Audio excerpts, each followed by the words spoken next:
All right, everybody's attention. Just like to thank everybody for coming out today. I know it's a really hot day. When I get to summer, it's going to be a lot what you expect. It do still stand to be a little bit cooler. Not only Bill Nice longer, that's Commodore. Over there is Wayne Martin, he's Vice Commodore. And Steve Banchek here, he's our rear Commodore. Patrick, he's our fast Commodore.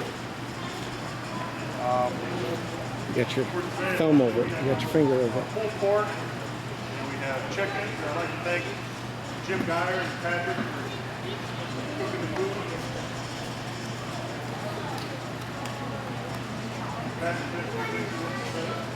What we do, we thought that we'll be brief. This will be under 8 minutes if we're speeding. We want to remind us all of why we're here. You can imagine 236 years ago, on a hot day in Philadelphia, men in heavy clothing and very heavy wigs making decisions that impacted all of our lives and our freedom. How would they impact us today? Bill, you've got a beautiful boat. It might be impounded to become part of the British Navy. Those of you with homes, you might have military troops quartered in your homes.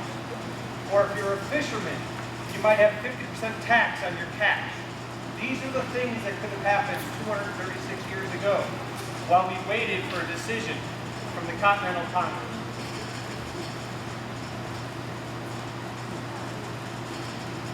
The unanimous declaration of the 13 United States of America. When in the course of human events, it becomes necessary for one people to dissolve the political bands which have connected them with another, and to assume among the powers of the earth the separate and equal station to which the laws of nature and nature's God entitle them. A decent respect to the opinions of mankind requires that they should declare the causes which impel them to the separation.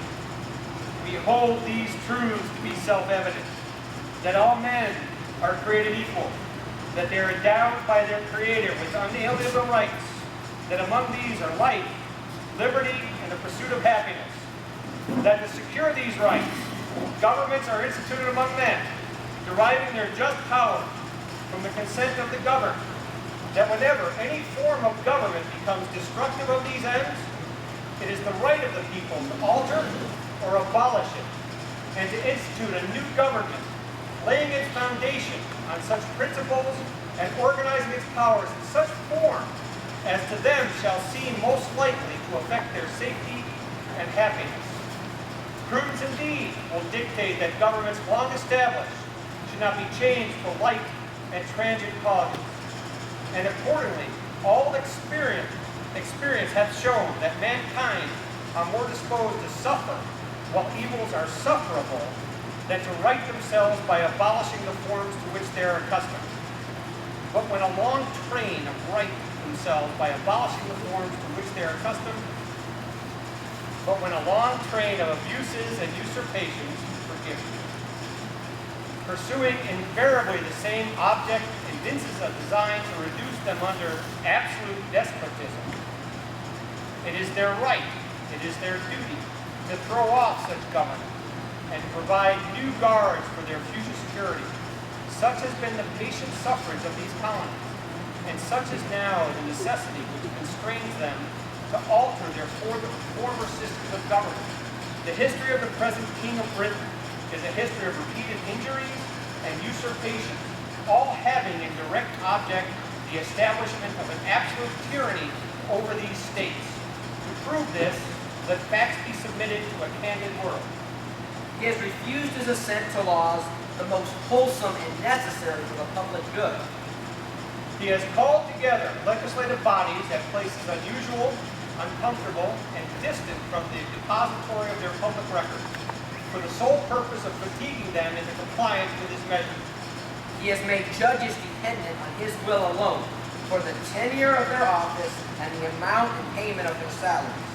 He has erected a multitude of new offices and sent hither swarms of officers to harass our people and eat out their substance.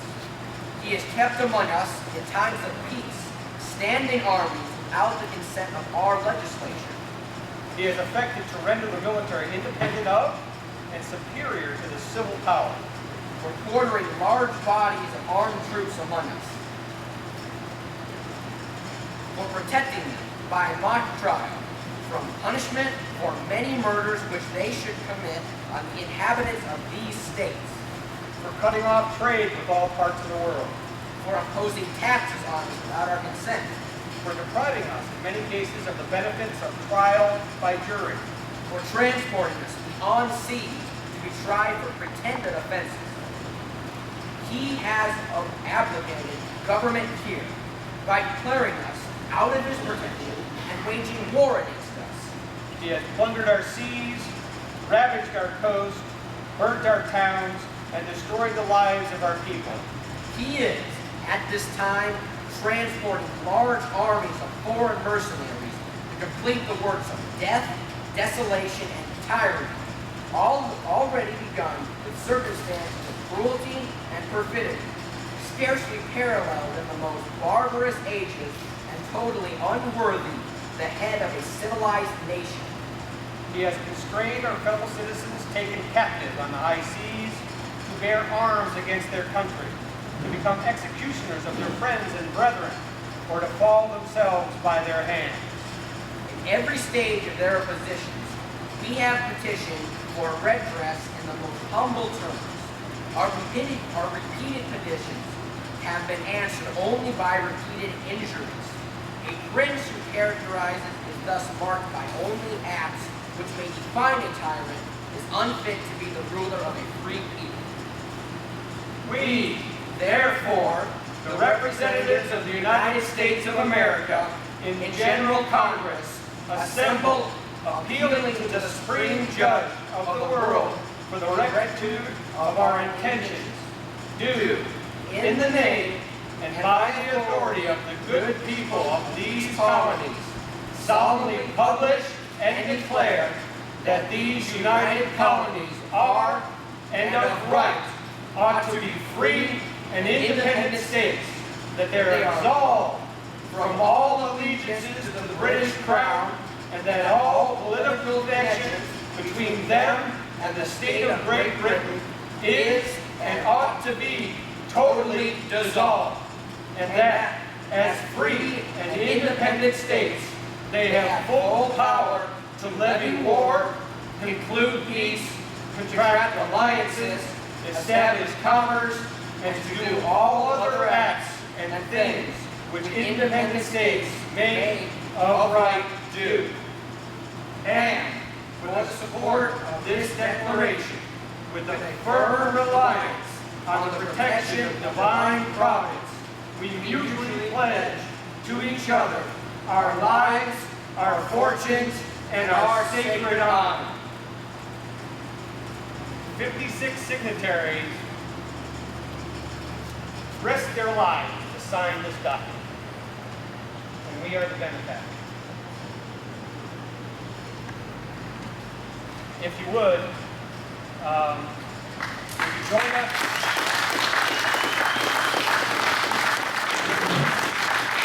We'd like you to pledge allegiance if you see this.